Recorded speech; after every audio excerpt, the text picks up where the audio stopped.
दोस्तों, इसराइल की राजधानी तेल अवीव में तबाही की जो तस्वीर सामने उभर कर आई है वो होश उड़ा देने वाली है। चाहे वहां का स्टॉक एक्सचेंज हो या वहां का जाना माना अस्पताल, समानांतर तौर पर मैं आपको बतलाना चाहूंगा, इसराइल जो है वो लगातार ईरान के परमाणु ठिकानों पर प्रहार कर रहा है।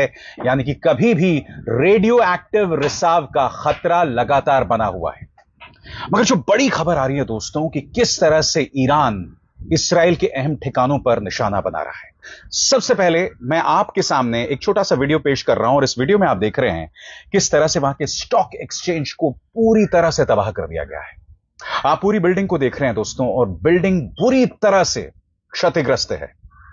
यह है ईरानी मिसाइल्स की ताकत जो तेल अवीव ने बीती रात को देखी।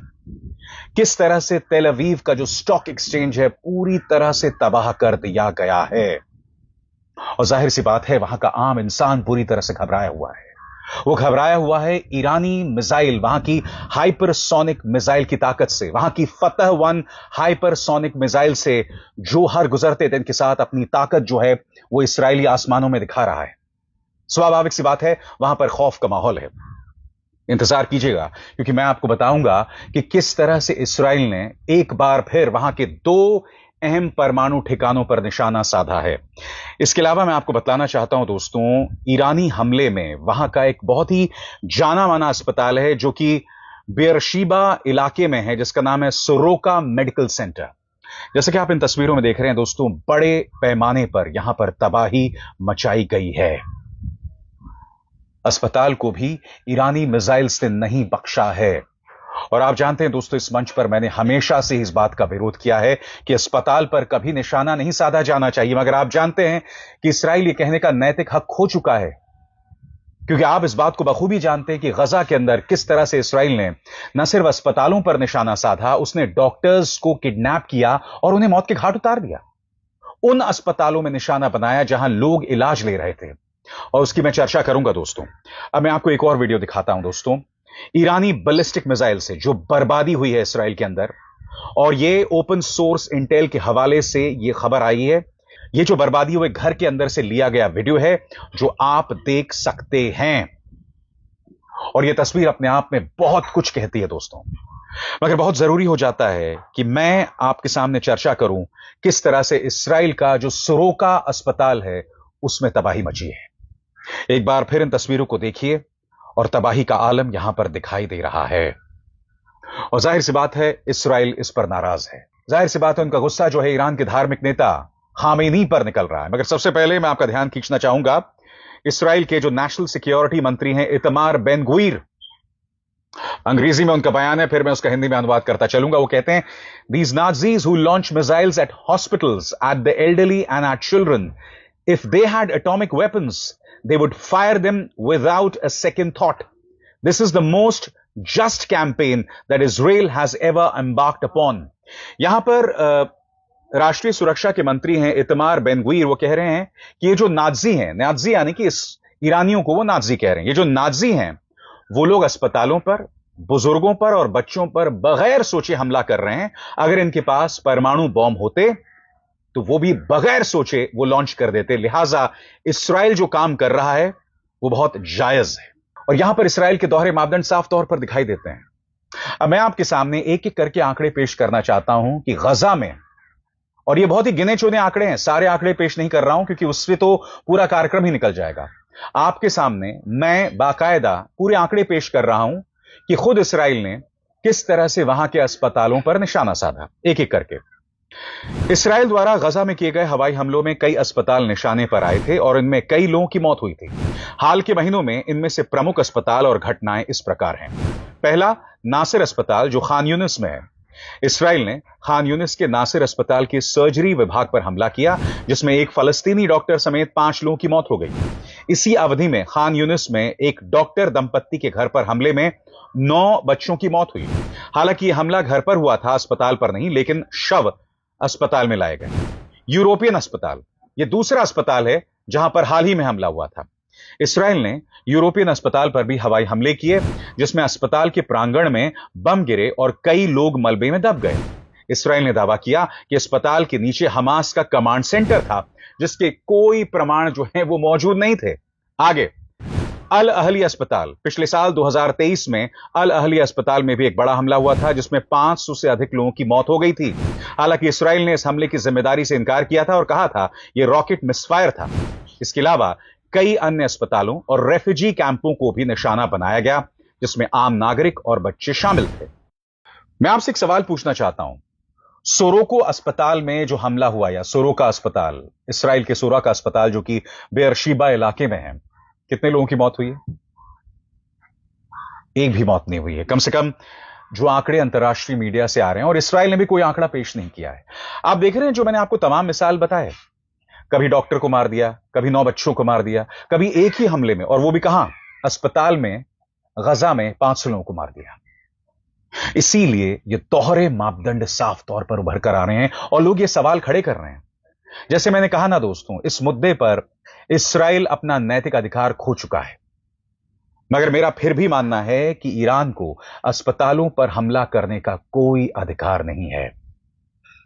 मगर हां, इसराइल अपने काम में जोरदार तरीके से लगा हुआ है और वो लगातार उनके परमाणु ठिकानों पर हमला कर रहा है। और यहां पर मैं जिक्र करना चाहूंगा 2 परमाणु ठिकानों पर, आपकी स्क्रीन पर दोस्तों। ओपन सोर्स इंटेल का कहना है करीब 40 इसराइली फाइटर्स ने करीब 1 दर्जन मिलिट्री टारगेट्स पर निशाना साधा 100 म्यूनिशंस के साथ, और यहां पर 2 खास इलाकों अराक और नतान्स पर हमला किया गया था। मैं आपको बतलाना चाहूंगा, अराक न्यूक्लियर स्टेशन वो न्यूक्लियर स्टेशन है जो इस वक्त एक्टिव नहीं है। इनफैक्ट ये कहा जा सकता है कि वो इनएक्टिव है, वहां पर कोई काम नहीं होता, मगर उसे भी निशाना साधा इसराइली फाइटर जेट्स ने। और दूसरी तरफ नतान्स वो जगह है जहां इसराइल लगातार हमले कर रहा है।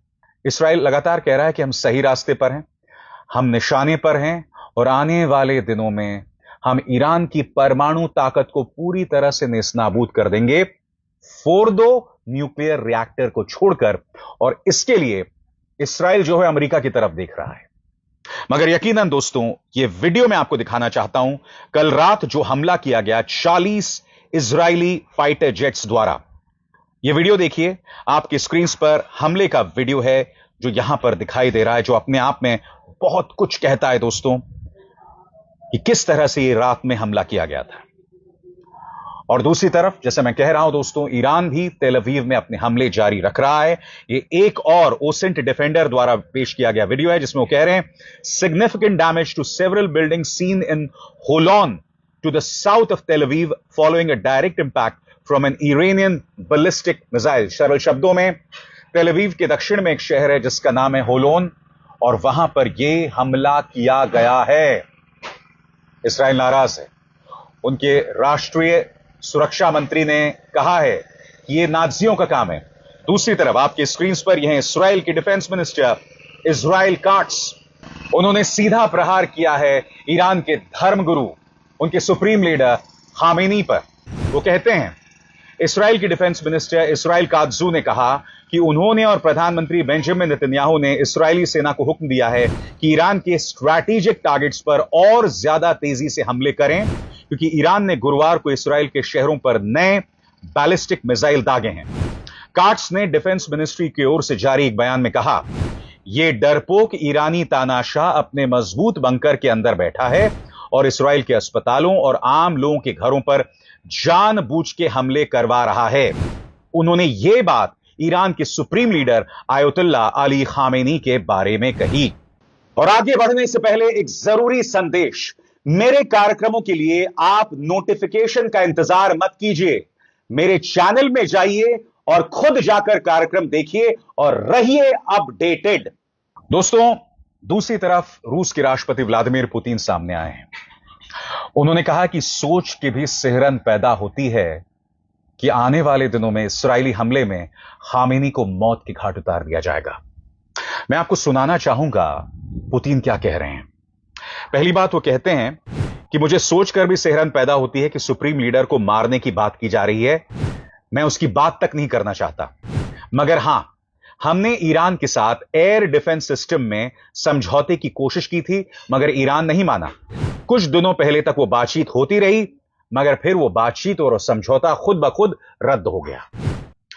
अब मैं आपको याद दिलाना चाहूंगा दोस्तों कि जब ऑपरेशन सिंदूर हुआ था तब हमने रशियन एयर डिफेंस सिस्टम का इस्तेमाल किया था।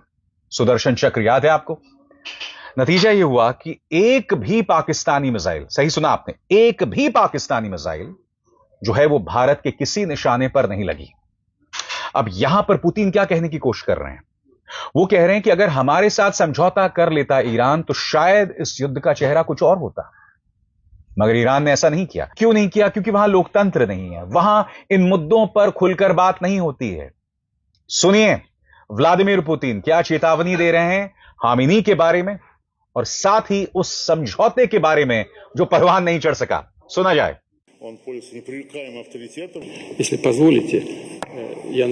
With your permission, I hope this will be the most correct answer to question. I do not wish even to discuss such a possibility. You know, once we offered to our Iranian friends to work together in the sphere of the air defense systems. The partners did not show much interest then. And that is it. Speaking about the Strategic Partnership Treaty which you have mentioned, it does not include any clause linked with defense area. This is number 2. And the third, our Iranian friends do not ask us about this, so there is nothing to discuss.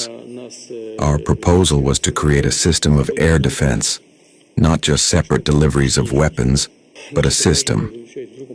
We have discussed it once, but the Iranian side did not show any substantial interest to this option, and it all died out.